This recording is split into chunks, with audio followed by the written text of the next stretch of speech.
All right, we're live for 304 Studios in Jonesboro, Arkansas. This is an STS Pod Club production, or production, like I like to say. I'm BT, and right over there, well, it says Chainsaw Tony, but I know him better as Tony Myers. How are you, Tony? I'm better now. I'm talking to you. We finally made it.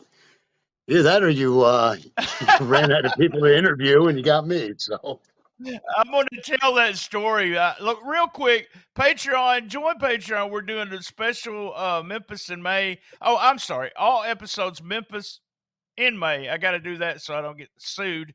And Tony Myers is joining me, but Patreon, you may get some extra questions, some extra minutes of Tony and I talking, and also all the other Memphis wrestling stuff that we do. There's at least 30 minutes almost on every show. So join Patreon. It's stspod.club. And in the right hand corner, you have link of all links. Now, Tony, let me tell this story real quick. What I have been telling Tony ever since I started this podcast, hey, I'm going to get you on the podcast. And then I used to tell you, when you get back from Japan, I'm going to get you on the podcast. So it became a running joke that I was going to get him on the podcast. And then I sent him a message. I said, you ready to come on the podcast? This was like a year and a half ago. And you said, oh, I guess you ran out of gas. What you just said just then. Did you run out of people? And I was like, no. And this Memphis in May is our 6th annual. So I said, well, I might as well quit doing the rib there and tell you I'll bring you on. But I'm bringing you on. I don't know. There's going to be some people out here that know everything. Oh, I know Tony. I did this with Tony, blah, blah, blah. But there's a lot of people, and I'm going to start with just your childhood, don't know anything about Tony Myers, and some of the stuff I don't know. So that's the reason I'm asking. And as the title of the flagship show, we are just shooting the shiznit. So, how did you start becoming a fan? And me and you met in Memphis, but tell the story where you're from and who was you following? What wrestling was you watching as a kid? born and raised in Jersey and collected a lot of wrestling magazines growing up. And it just became you discover the different territories and everything, especially in the back of those old Wrestling Eye magazines. And some of the fans around might magazine, what in the world?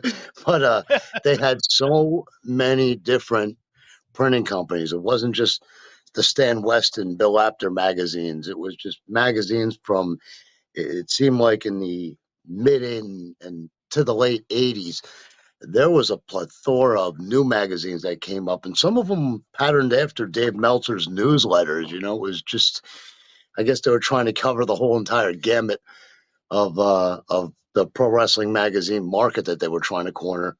But I skipped to the back of those magazines, and I would read in the pages back there that you could actually swap VHS and trade video cassettes with people, and there was people from all these different regions of here in the United States. There's even people overseas, and you could get their local wrestling too. So I started swapping all kinds of VHS, and eventually, Rich Mancuso had 6666 WFAN out of New York City, and he had a wrestling talk show on there. It was late Saturday nights. Devon Dudley used to call in all the time.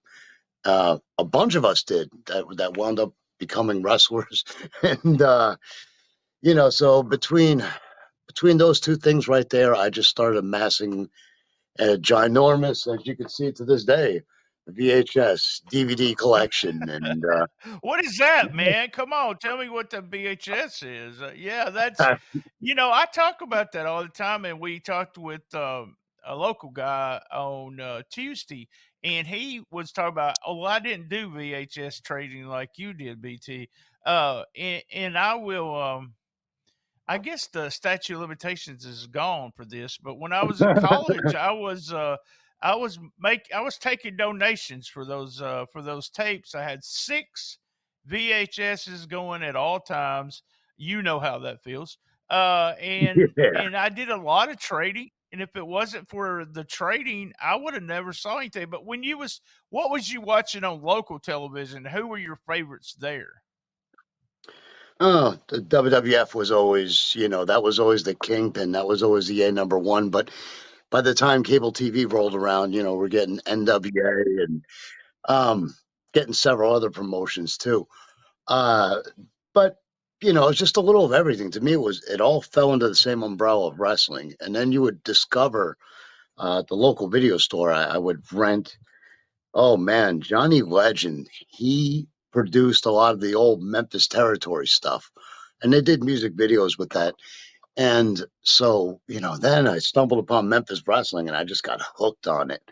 And I said, like, who are these people? What are these angles? And it was just so wacky and so bizarre. And it was like nothing I had ever seen before.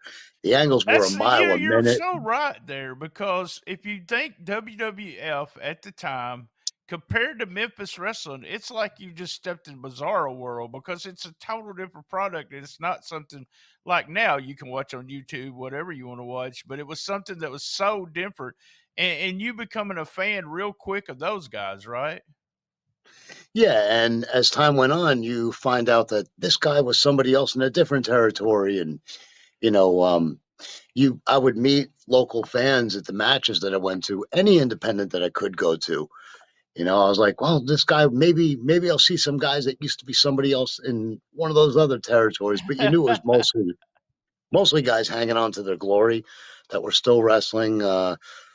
Just we got so lucky from the local independents around here that we got to see so many guys, so many big name wrestlers, and eventually it all coincided with they needed somebody to help set up the ring. If you wanted it bad enough, you knew you could break into the independents.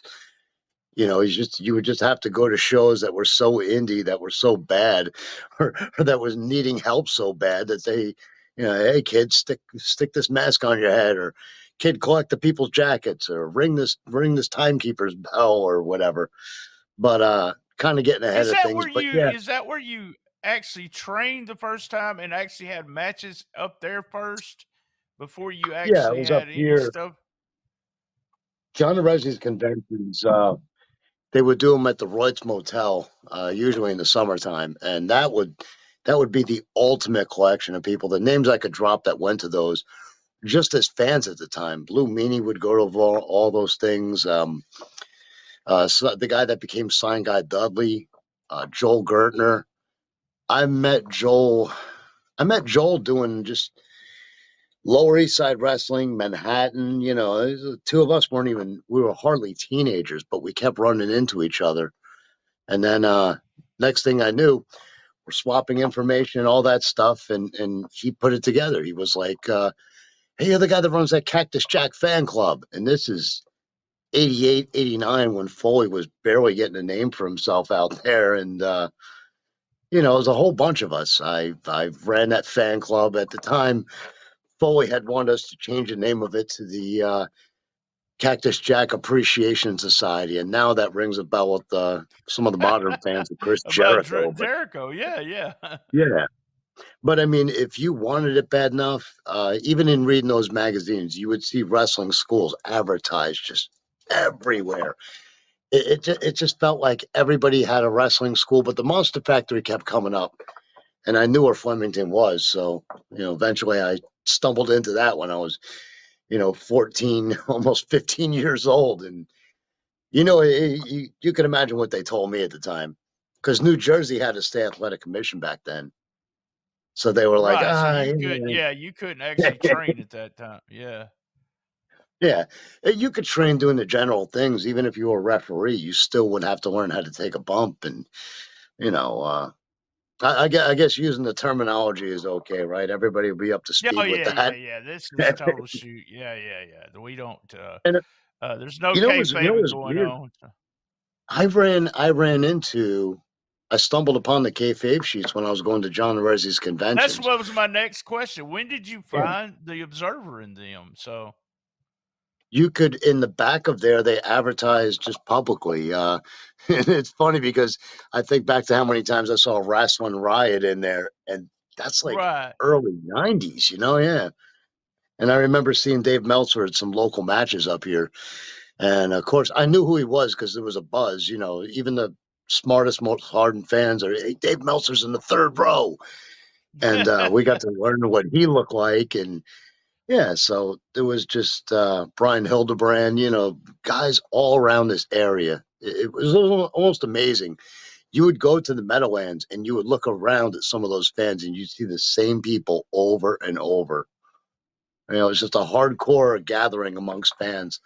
Had to be like what it was like locally in Memphis. Like you go to the Coliseum on Monday nights and you see half the people that wound up becoming professional wrestlers that were sitting in the Yeah, crowd or because whatever. So that's I think it's I've told this story many times that I think that Memphis wrestling in this area, the reason Memphis wrestling is got so many little promotions is because everybody grew up, they wanted to be Jerry Lawler, Bill Dundee, and we didn't play on the playground. We weren't playing superhero. We was playing I'm Jerry Lawler, I'm Bill Dundee, I'm this, I'm that. Yeah. And then it was the everybody knew who Jerry Lawler was. It wasn't like, who? What are you talking about? So Monday morning was the big deal. We'd first talk about wrestling at school, and we would talk about any football that happened on Sunday.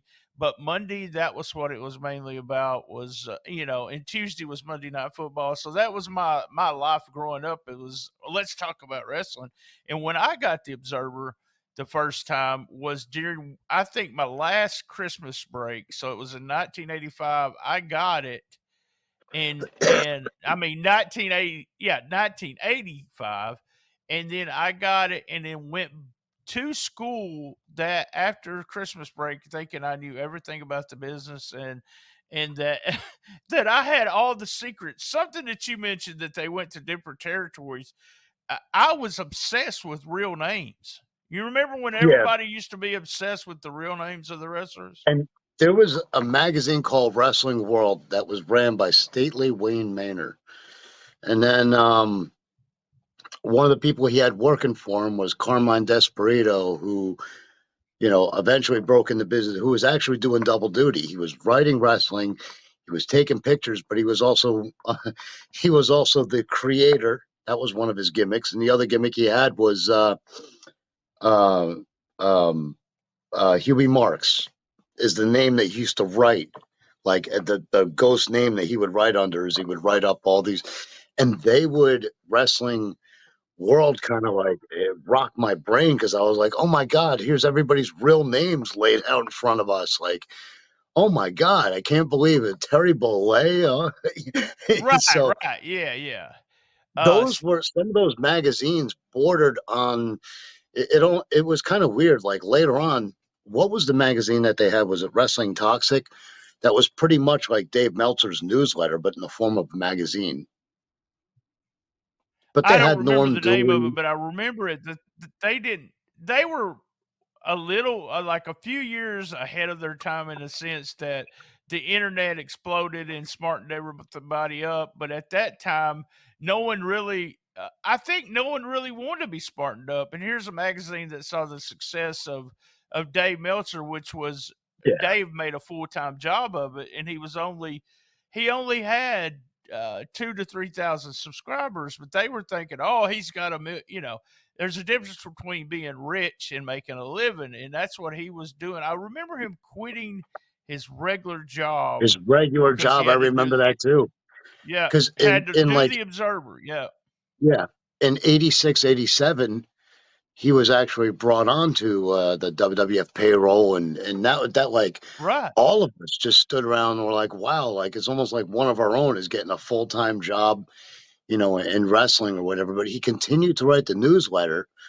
There was some kind of weird hush money thing with him and them, and I know that they used to go to him. And this shows you the real pull that guy had. I mean, the audience base that he had, just how much his opinions were respected because he didn't write the kayfabe sheets to expose the business. He wrote it to show and to cover pro wrestling like nobody had done before as a business as a whole. Like, what was the house? What was the Yeah, real but it house? What started money as him Greg you just earn? trying to get together all the results from all the areas and telling people what was going on. And then, like you said, that's what he started doing.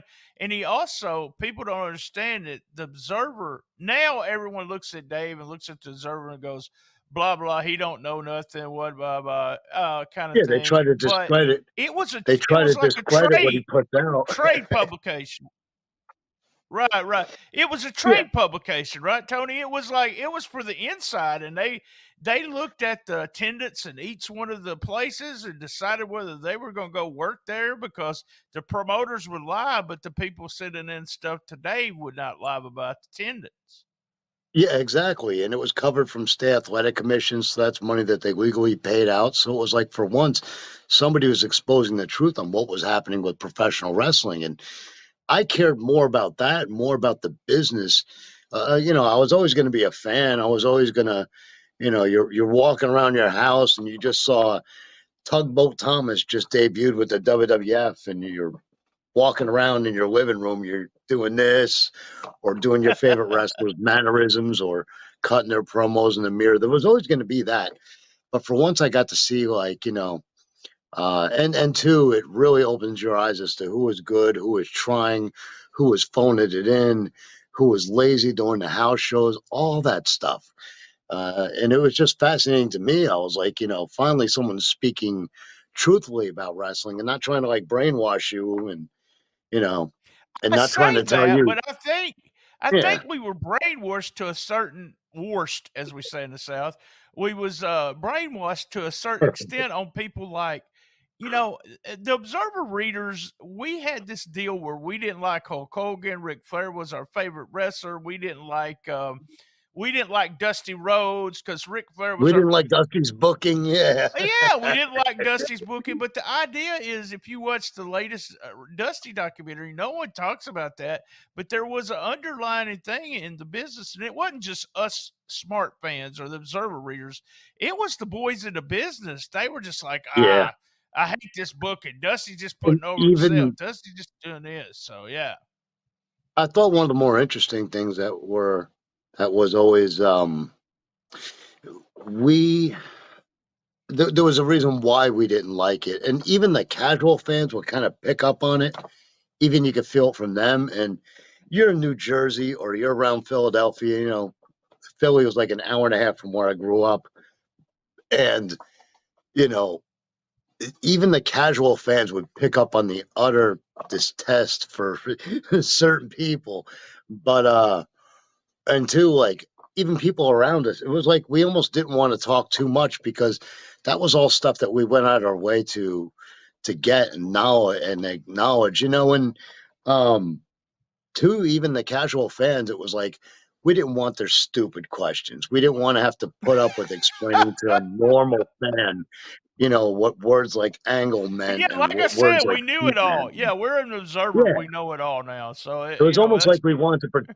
It was almost like we were trying to protect what business there was to protect from people that weren't smart, because then you'd have to, well, how much money did these guys really earn? And you're like, oh, you can't explain to somebody from a business perspective, you know. I never understood all that, but you're right. I never thought about the idea that we were, or not really understood, but thought about that we were like say You know, at, kayfabing because we didn't right. want to tell anybody else anything. So At first, you just wanted to, you were so happy that you had this knowledge that, oh, that's Hector Guerrero as Lasertron or whatever.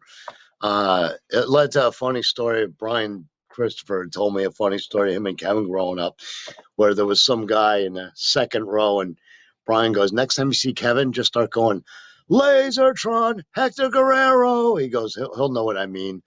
And apparently there was some sheet reader down in Memphis that was going, Hector Guerrero, Lasertron. And it was like, it almost, it was kind of like that for us, like when Terry Taylor had, and I was already like actively wrestling, but when the NWA, when WCW had come to the Meadowlands and Terry Taylor got the crap kicked out of him by Stan Hansen in about 3 minutes, everybody was doing rooster curls at him and everything. And this is after he left the WWF. So even those people wouldn't let him let him go of that. You know, We did they some kind of really held it crazy to him. things on those Memphis trips. The Philly people came Memphis trips. We Kevin or Kerry Von Erich was in the ring, and we chanted "Just Say No," and Oh just my stuff God! like that. You know, I mean, it was like a smart aleck kind of fans, but we knew everything. I think that's funny Right that we around the know it. time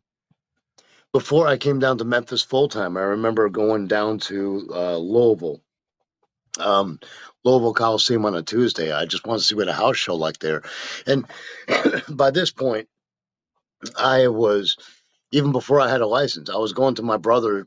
I have a brother who's 5 years older than me. I was going to his friends and giving them gas money and mowing lawns or when I could start working at the local golf center, picking up golf balls. Um, I would get a hold of them and I would find a way, or I'd take a train, or and a lot of this stuff I would have to do kind of like behind my parents' back. Um, but eventually, I got their nod and they were cool with it. But so that's when my brother's friends were coming along, and some of them had hung around locally. I remember going down to Louisville, Kentucky, and I'll never forget, they were waving. It was after Jerry Lawler got into trouble in '93. They were waving handcuffs at him in like the second row, like a bunch of wise ass. Yeah, so people like that, I mean, we almost couldn't help ourselves. But remember the whole group of fans, um, that they put paper bags on their head as the ghosts of WCW passed when Jim Herd was like getting rid Right. of Yeah, everybody there around. was that, and it was almost, yeah, there was that section of fans that because we were smartened up, there was that. I think it was a mentality or an ego that we knew just like they did. I one time, the Nightmares were one of my favorite teams growing up, and I knew who So they underrated. were. Yeah, So and so underrated. we're in Caruthersville, Missouri, and it's an outside show. And Ken Wayne is in the ring, the Nightmare is in the ring, and I yell, "Hey, Ken!" Ken has his mask on. I say, "Hey, Ken!" And when someone yells, "Hey, Tony," what do? You turn around. So Ken turns around in the ring and says, "What?" No. Yes, Oh he my did. I God. loved it. It was awesome. But then so tell me, I mean, you're a Jersey boy. How did you end up? And I want to talk about how we met, how we've been friends for so long. But let's take a quick commercial break, and we come back. I'm going to talk about your trip to Memphis and how we found each other, kind of thing. That sounded kind of Ah, how we oh found yeah. each other. So there The you go. journey begins. This is the first time that your name was ever dropped to me, like personally. Like, we would all chit chat. There was a guy named Perry Smith who I unearthed on Facebook a few years ago. Even guys like him, when they would go to the John Risey conventions, we would just talk about Dallas wrestling. We would talk about, they had a Zodiac, a guy under the mask as a Zodiac. And Right, at right. the time we had the Zodiac Killer up here. So we were like, this is just, anyway, he would just keep dropping names. And Dave Meltzer himself dropped your name to me. And he goes, there's a guy that puts out the Wrestling Riot. And he goes, and he covers Memphis in some real detail. So I think I was one of your early subscribers as far as that goes, under my legal name. I mean, I tried wrestling under my legal name, and then nobody believed that it was my real name. So, Right, right. um, Yeah, you were we called it tape update at first, and it was just yeah, tapes, and then we ended up doing a Wrestle Riot, but it was through the Observer that me and you actually met and talked. And then it was years before we actually met in person, wasn't it? It was the first before we time met in person, yeah, when it you was was doing always one of by the shows. proxy. It was always, yeah, because toward the No, end of the, hold on. Let's rewind it just a little bit. How did you? What made you come from Jersey to Memphis? What's going through your mind at the time?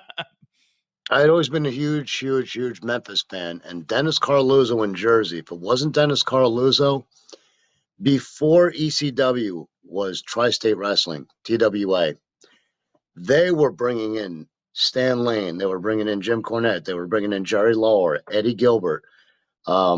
I remember Al Perez Cactus for Jack. some reason. Um, Yep. Austin Idol, Adrian Street. They were bringing in so many of the Memphis guys over in TWA. And Dennis Carluzza would use Jerry Lawler, Eddie Gilbert, Stan Hansen, Terry Funk. So the more that I would, and this Memphis obsession keeps growing as time is going on. I've already had a couple professional matches. The first place I went to was Larry Sharp's Monster Factory. So I told you some of that before, how I stumbled into it, because you keep hearing Monster Factory, Monster Factory. Even in the magazines, you hear Monster Oh yeah, Factory. that's what I was fixing to say. They were huge in the magazines because Yeah, Larry would let them come in, take photographs. He wanted to get his people over. Plus, Larry was a businessman. He was a worker. He was getting his school over, and right. he was getting himself over more. So yeah. Two, um, also the key to this whole thing was a guy named Professor Bill Elliott, or Professor Elliott. Professor Elliott Marin was the guy's name. And, I told him, hey, I've been going to, and he goes, hey, they're starting up another wrestling school up there too. Mike Masters, Rocky Jones, 1990 was launching ECPW. And then from there, you heard about Mike Sharp had opened up a school, so we go there. Uh, Bill DeMont, Lodi, New Jersey, was in a racquetball court. So that was 4 different schools right there in New Jersey. Plus, you could always go to Johnny Rod's. I went up there like once or twice. There was nothing I could really do because, he would charge like $25 a workout because, I wasn't actually legal. As this is Right, going right, on, right. Yeah, yeah.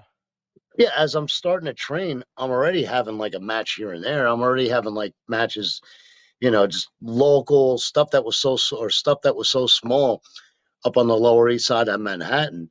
They were using Joel Gertner when he was like 14, 15 years old. They were using him as a manager, and he went by the name of Joey Jaguar. So you could see, like, now all of us, Daryl Streety was another one. Now all of us are starting to meet from being guys that read the newsletters and saw each other's names under the results in magazines when you would submit the results.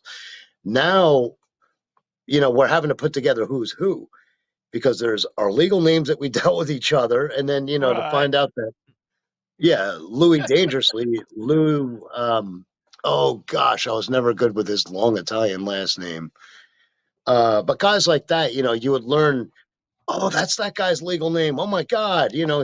I see he was writing into the Observer looking for videotapes or looking for magazines, old magazines or whatever. So it as small as the community might have seemed, it was like everybody was spread out all over America. And everybody was starting to get into business in some spot. I was taking pictures, selling to Pro Wrestling Illustrated. All of us that were smart fans, quote unquote, ended up getting. A lot of us end up getting in the business. You was talking about the Observer, people writing in the Observer, and then you already mentioned him earlier. Was Stately Wayne Manor? He did Wrestling World, but he was Ernie Santilli in the Yeah. Wrestling Observer. Remember that? He would write those Oh big my long God. Yeah. letters. Yeah. And the funny thing is that some of what really blew it open to me was I went to a local show at Madison High School, which is only one town away from me. It was the end of my freshman year, and I noticed that there was a typo when I sent it in on all the match results. There was like 3 or 4 names I didn't get or couldn't pronounce. There was a duplicate because I was like, well, I better keep my eyes open. Maybe somebody is going to send in these guys' legal names and names or whatever, and I'll learn who this guy was that I thought was somebody else or whatever. So what happened was it was a duplicate of what was printed in the Observer, and I'm like, oh my God. The people with all the magazines, what they call the after mags, were just plagiarizing all the results, and it just like Well, blew my that's what they mind. do now. You ever noticed that on Friday afternoon, you'll start getting all these websites that say, "Oh, we have learned." Well, you just got the Observer this morning on you got it mailed to Yeah. you with on the online. I keep saying online Observer, but that's what I read now compared to the paper. Do you still get the paper or do you read the online version? People will send me stuff because I Okay. have so much. I have so Yeah. much to send to them, and if I had to subscribe to everything, like I would have your Patreon, I would have like everybody's Patreons, I would have Dave Meltzer's newsletter and all that stuff. But like, if something comes up that's of interest, and there even became several points in time where he would print something negative about me, and I would go off on Dave, and I'd be like, "What the hell, man? I've been one of your most loyal guys," or I'd tell him that's not what happened, or that's not the truth, because Right, he called my yeah, match, this one he couldn't say abortion anymore, so he said the word that we don't call that we can't say anymore was BT was that Express's match. the BT Express in the ECW? What became the ECW Arena? Is that the one, or was that Was that something in because Memphis? it was at a school? Yeah, it was at a school. There's a movie, Silver Linings. It was actually filmed right there where we wrestled. But yeah, it was. I was in the opening match with a gazillion people on the show, so it was fun to always say I was on the opening match with I Coach always Jake, Eddie wondered Gilbert, how on Jerry planet Lawler. Earth you. I always wondered how on planet Earth you wound up in Philly, but I guess that'd be for when I interview you or something. If I eventually get Yeah, my own yeah. It was podcast. because of the time that was a benefit. Yeah, it was a benefit. And I knew Dennis. Yeah, all these people you mentioned, it's like I got connected with them because of Wrestling Radio. That Yeah, was doing. That's how I really got connected with Lawler is because of Wrestling Radio. Carmela Panfield and Joe Gertner there, not Gertner, Goodhart, Joe Goodhart. Goodhart. Where Yeah. that was, yeah, that's how I got connected with a lot of That's stuff there. especially whose name I meant to drop between him and Dennis Carluzzo was bringing in Eddie Gilbert and Jerry Lawler. So this dates itself. So I would go up to Eddie Gilbert and I'd make him these 8-hour compilations, or I'd hand him 2 or 3 master copies of videotapes of him in every territory. So it wasn't before long I started getting in good with Lawler, but Eddie Gilbert was the one that was, how willing Eddie was to talk to anybody, reading newsletters, writing newsletters. Eddie just was fascinated by pro wrestling that much. And And Eddie Gilbert he did then, cassette wrestling news. We've had it on the show on the yeah, feed. He did an episode of cassette wrestling news way before it was okay to talk about the inside, but he loved, and Jeff Osborne talks about this about the way, well, JD McKay also, he just loved the business. He loved everything about yeah. it. He was the biggest fan ever. And the weird thing, like even that name that you just dropped right there, Jeff Osborne wound up doing in Evansville, Indiana. Didn't he wind up doing some of the first like MMA? First M&A independently was Hook and Shoot, and then he did some of the very first Yes. girl versus girl matches in the United States. He had all the girls that you see from, from the, not right now, but a long time when they were coming in, like the Ronda Rouseys and Shayna Baszler and people like that. He There was using are them very successful. But you know what happens? It's the same thing that happened in wrestling. Is that when you have something successful like he did with Hook and Shoot, then you got all the other you got Hook 20 and more Shoot. coming. Yeah. Yeah, you got 20 more that aren't It as was good, on. but they'd rather. Yeah, yeah, yeah, yeah. I might actually be able to find it right here, the VHS. There was a VHS days ago that I pulled out just like this. And on it, like names like Jeff Osborne, people out there wouldn't know, or they wouldn't, but there's such a link to it, because I pulled out a videotape like this, and there it was. It was his P.O. box and everything. Norm Dooley. Norm Dooley would Oh my correspond with God, Norm everybody. Dooley. Yeah.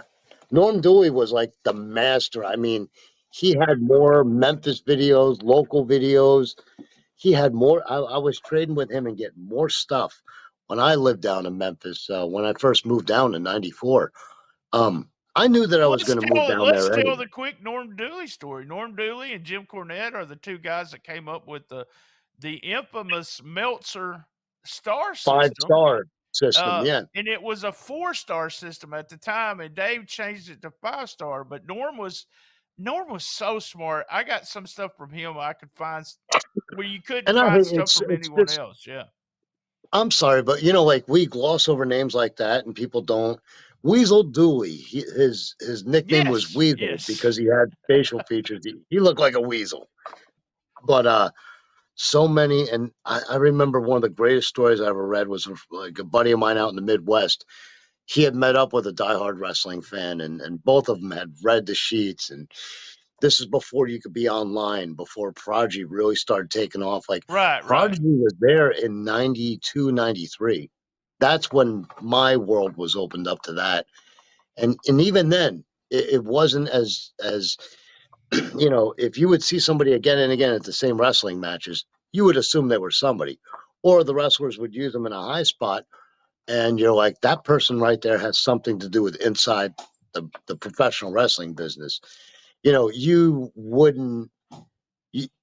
It's like you knew that they had something to do with it, but you didn't know what they had to do with it. You just knew that, like, oh, okay, like go to this person, like introduce yourself or whatever, and you figured eventually you'd get somewhere. But it's funny because we gloss over names and you don't realize, like, Jeff Osborne alone, like, what a huge impact that he had on, Hook and Shoot. You brought it up. It just seems like names were glancing and going over, but boy, you could do We've an had entire Jeff, podcast. he comes on with Cassette Wrestling News, and we talk. We've done 9 episodes, coming up with 10, I think, and we talk about that. And here I am, the first time on here with you, and it's like, oh yeah, well, I'm sorry, sorry. Yeah, yeah. I'm No, interrupting.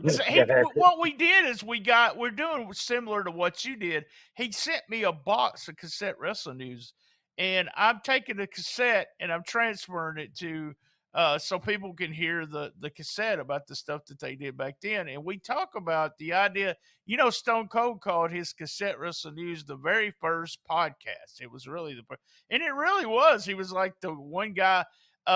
Let's talk about Memphis, though. Why did you just see? I knew you was a big fan, but when you arrive in Memphis, this New Jersey guy, what kind of reception do you get? How do you get involved with the Memphis promotion and stuff like that? Everybody initially hated my guts, and they probably still do to this day. But Jerry Lawler knew that I was a correspondent of Dave Meltzer. He knew for years. He remembered me trying to break in Jersey and remembered seeing me up there. But I was like public enemy number one. He would tell the other guys in the locker room, "Hey, don't tell that kid nothing." He reports to the newsletter. It's like, well, if I did that, I'd be accused of killing the business. Why would you keep me hanging around? And I didn't Right, realize, right. most of that was they were just busting balls or whatever. They weren't really, they might have known I slipped some information out here or there, because there comes a point where you're so frustrated, you're trying to get somewhere, and you don't care if it's, as long as it's truthful, you don't care about taking a shot at somebody. When you're young and stupid, you don't care about that kind of thing. But Oh I yeah, mean, it's that's the reason why I got on the outs with Lawler the first time was because I was getting information to Dave, or really just saying stuff on the yearbook. I talked about how he in Jonesboro, he in local shows, Lawler didn't do anything but hide the chain, or something like that, and that's why we got yeah. on it, because he hated it.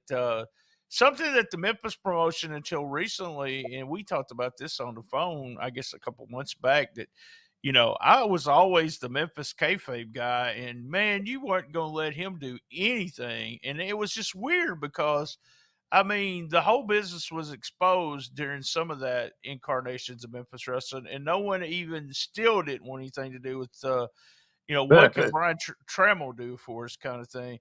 You come Yeah. into what do you start doing? You start doing the ring, you start training with somebody. How do you get started doing regular It's shows? the same thing that wound up happening when I started going overseas.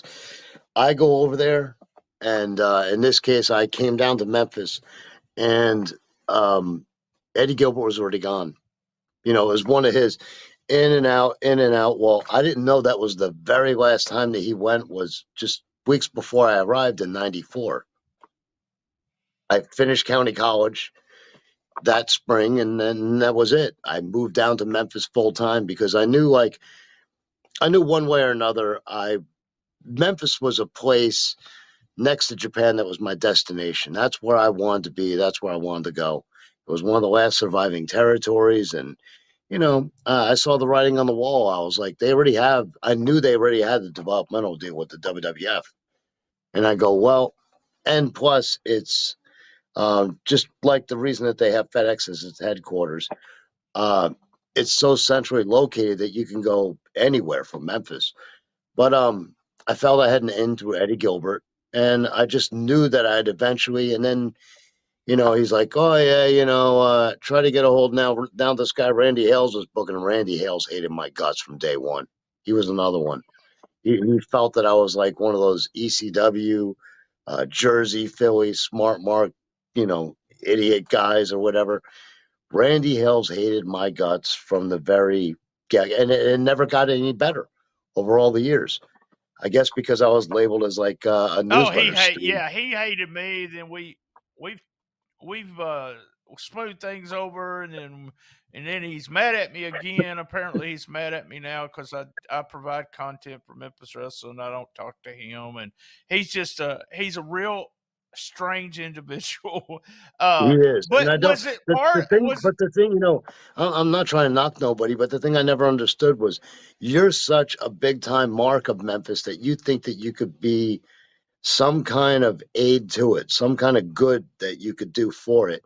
And Randy always felt that way about himself, and that's the way I always saw myself. And especially moving from Jersey after I got my, the associate's degree in college, broadcast journalism. Now I was going to be at Channel 5 every Saturday, so I figured I could probably get an internship there, from broadcast journalism. I could go in, I could do that, or I could do voices, or there's, so many faucets with Fox had 209 affiliates all across America at the time. So I'm like, well, there's Channel 5 right there. I could get in, I could find a way in. So eventually, I wound up getting booked for them. And the first guy I wrestled was Jerry Lawler and Bill Dundee. And then from there, it was, Oh wow, going on up. TV. Who was you Yeah. tagging? Were you tagging with somebody?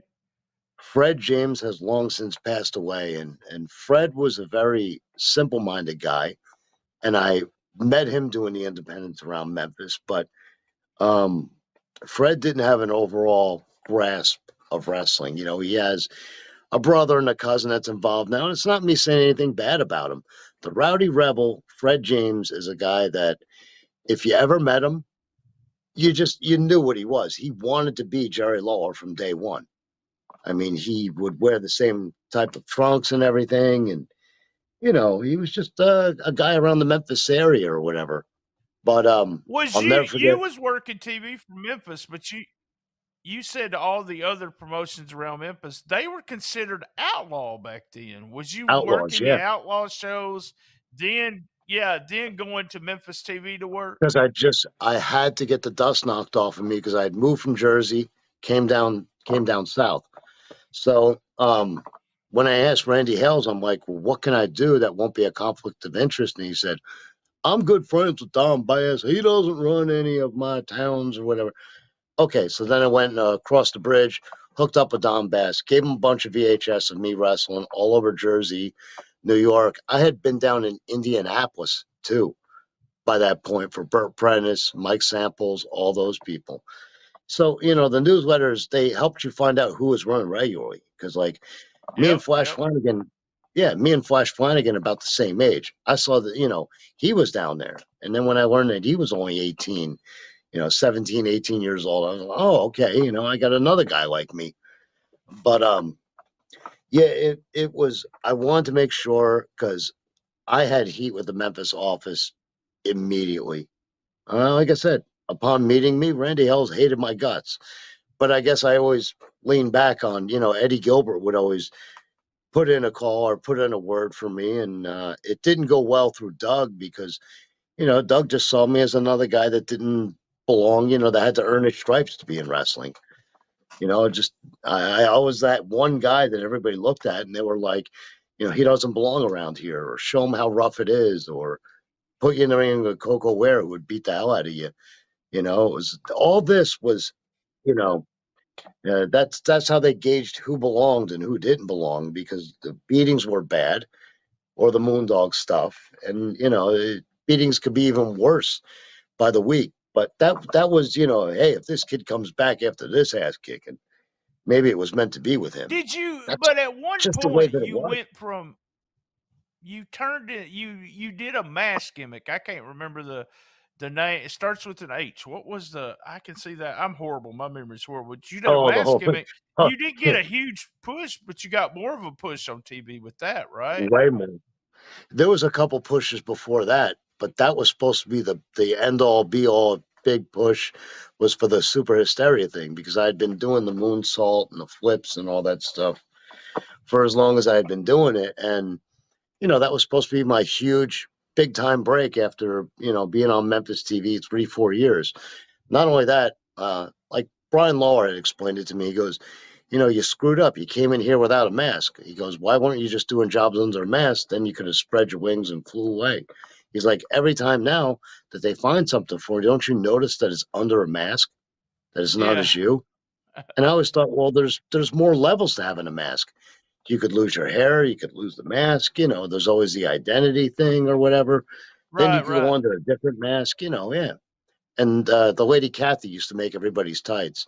That was down there in what was the name of that? Horn Lake? Was it Horn Lake, Mississippi she was from?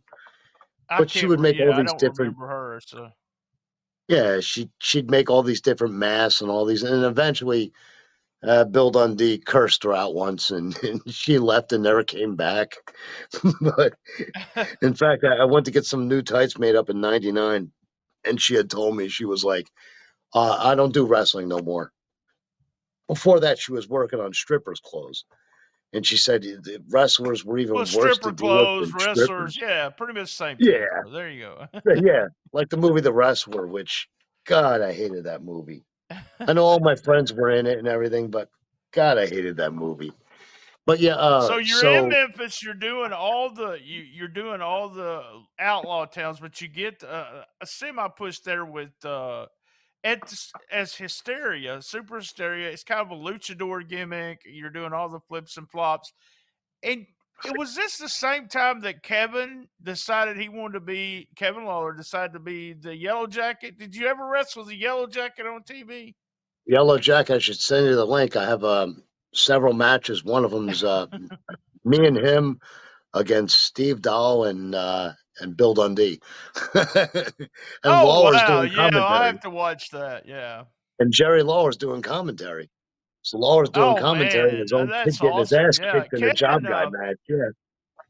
I love I it can that send to you Kevin now. I was got the thing free over here. This is people are yeah, chiming in as it's like I can't respond to them, of course. I'm on here with you. So if you're out there, if but they're Kevin listening bought live, the like knock it off. bodysuit, right? Remember when he bought the Yeah. bodysuit for Yellow Jacket and he put the No. bodysuit on and it looked like he was big and muscular and that's what I remember Yeah. about the Yellow Jacket. I Yeah, I remember loved we're it. at I TV. loved it. We're at TV. It was pretty creative. All the tights that he would come up with it and everything, which why the hell am I spending my time putting Kevin over? Anyway. No, I don't know. We're putting Kevin over. I don't know. Kevin, I sent him a text. My last text I sent Kevin was, Kevin, why do you always have to be an asshole? So there you go. Yeah.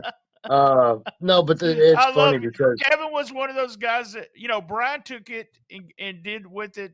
Kevin was kind of I kid with him about this, but you know this. You're talking about the black sheep. He was really the black sheep yeah, of that family. And then you and Kevin were kind of friends during this time, and it didn't make it.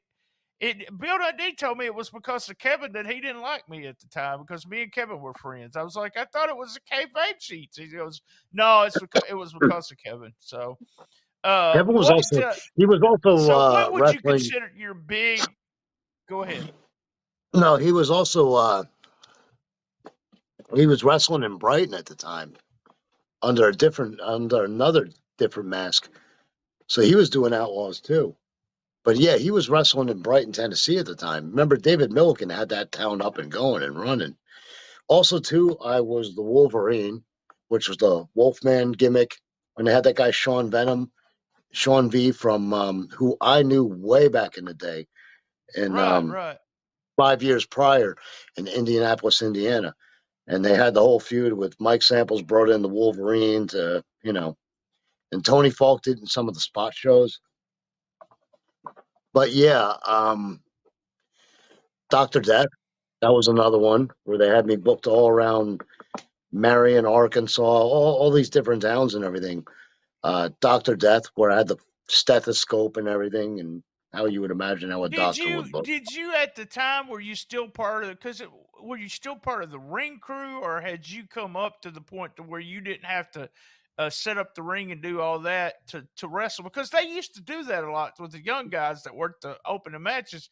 Your part of your job is arriving and putting the ring up. Oh, you'll also get to wrestle on the third match, but Yeah, then we need you and to take the ring down. So with all the different masks and everything, and I would always have a referee shirt, or somebody would let me borrow one, or just carry a white shirt out there and referee in that.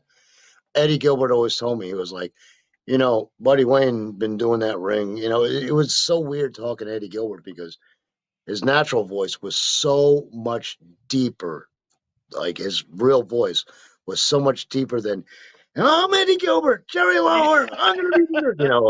It right, just kind of right. like freaked me out always. But he told me, he was like, get over